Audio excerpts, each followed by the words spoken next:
Hey everybody, it's Jason Blaha here, and today I want to chat with you guys a little bit about junk volume. All right, this is a concept you will see a lot of good coaches talk about who have been in the game a really long time, who keep up with evidence, everything else. And for those who are newer to lifting, who don't know this term, but you've maybe been in other circles, I think the first time I kind of heard this term used was by runners originally, and they were talking about junk miles. All right, for those who didn't understand what the junk miles were, it's, let's say you're preparing for a marathon. Any mile that you run throughout your training week that doesn't directly contribute to you getting faster at the marathon. In other words, anything you did that didn't help you. Because people have this idea, they're like, oh, all exercise is always good. Well, maybe if you're trying specifically just to burn calories, more exercise is probably better, sure.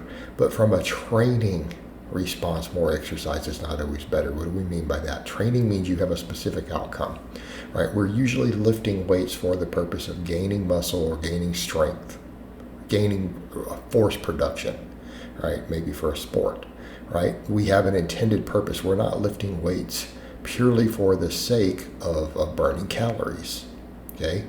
A marathon runner or ultra runner or whatever, they are not running for the purpose of burning calories. In fact, if anything, endurance athletes struggle to get the calories they need to even complete their events. There's a whole science behind determining what their total amount of calories they can absorb eating certain foods in their intestine is and what they need to make it that next extra mile. Okay, that's a whole area of expertise. They're not doing it to burn calories. I can assure you at that point. If anything, they're struggling to get the calories they need to complete the runs. So when we're looking at training, it's the same concept. Any set or exercising that you are doing that isn't contributing to improved muscle or strength outcomes, right? That's junk volume. And I see it all the time. Like I'll be in different fitness groups and I see people putting stuff up in apps, and I'm looking at it, and it will be stuff to where they literally have 20 sets for their lats and middle back in a single workout, plus rear delt, trap work, biceps, all that. Okay. Some common sense there. You guys know I'm about to go with this. Everyone's always like, dude, your back is huge. And they don't realize most of the year, I rarely go over 12 to 15 sets for my back in a week, and that's spread over multiple workouts. Okay. So again, that's a perfect example. And you look at that, and it's 5 sets of 4 different back exercises, and they're all redundant. It'll be 3 types of rows and a lat pull down. And then they got shrugs and face pulls and all that stuff in there too. And there's a point where you look at that and go, anything past that first 10 sets in a workout, you probably aren't gaining anything, right? We have older studies on that. I know that's been debated later. We have older studies that were showing at one time that exceeding 10 sets in a single workout for a muscle group for anyone not on drugs, like even more advanced lifters, they were gaining less muscle when they put them into different groups, 5, 10, 15, 20.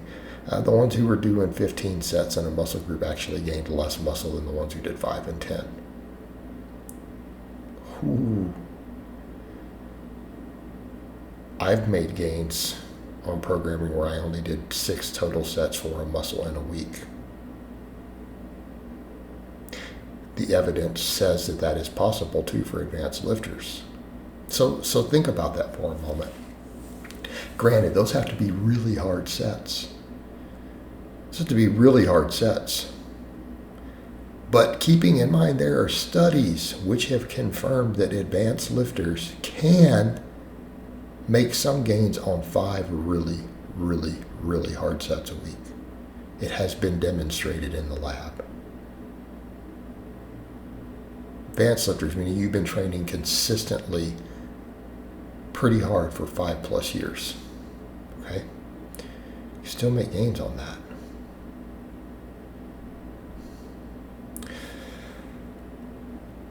So junk volume is anything that doesn't contribute at all. But that programming is an example. I mean, if you're doing 20 sets, if you're doing 15 sets for a muscle in one workout, and you are not pretty much a pro bodybuilder on lots of stuff, I promise you're already in junk volume territory.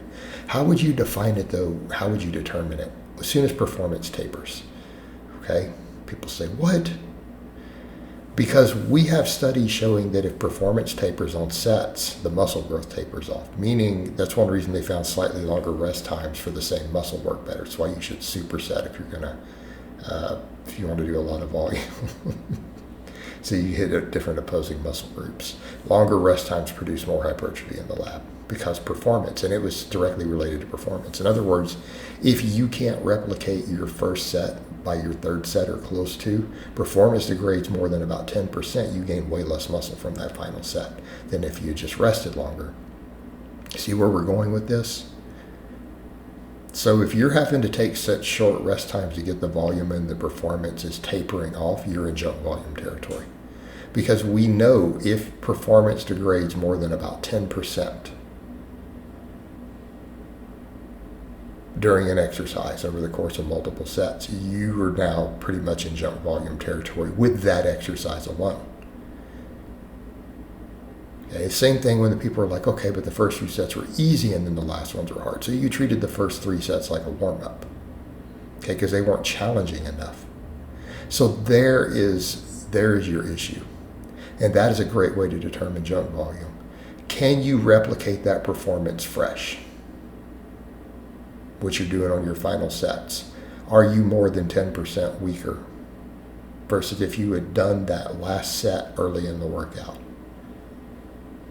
Because about a 10% is probably acceptable. You start going beyond that, we're now in junk volume. Why are we in junk volume? Because the upper threshold muscle fibers are no longer being recruited. The intermediate fibers start maxing out in size fairly early in your training career. If you've been training 3+ years hard, those muscle fibers aren't growing anymore. They just aren't. Only your faster twitch fibers are probably still growing. And if your work sets are no longer hitting those, you're not growing from those sets. Unless you were on stuff, right? Which I've covered in the past why it works that way. In which case, sure, more volume might be better. Not always.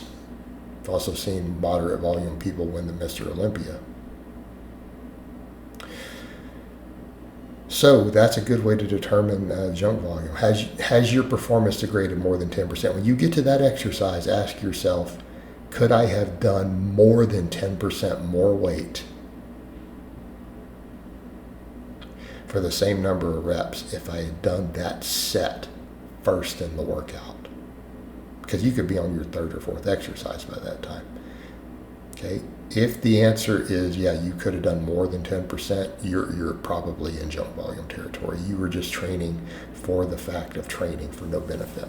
All right, guys, but that's really all I have to say on that today. I hope it's been informative, and I'll talk to you guys next.